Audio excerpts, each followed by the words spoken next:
Do you want to know how you can log into your We360.ai account? If yes, then this video is for you. Hello and welcome to AI Basics. It's your host back again with yet another interesting tutorial video. In this video, I'm going to teach you how you can log into your We360.ai account.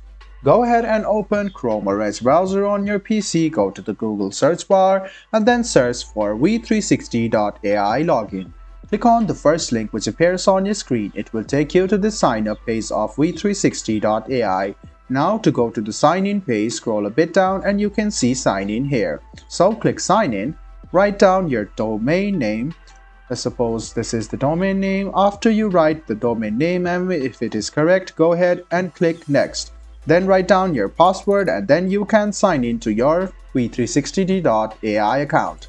Now if you want to sign up with your Google account or sign in with your Google account, go ahead and click sign up with Google, and after you click it, choose your Gmail address, click continue to sign in to We360.ai, and in a while you can see that all of these is filled up, and now you can click start free trial and then you can sign up to your We360.ai and you will be signed in from your Google account.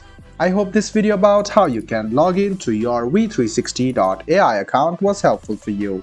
If you still have any kind of confusion, please do mention us on the comment section down below. Like the video, subscribe to the channel and do hit the bell button for more. Hope to see you in the next video as well. Until then, goodbye, take care and make sure you enjoy.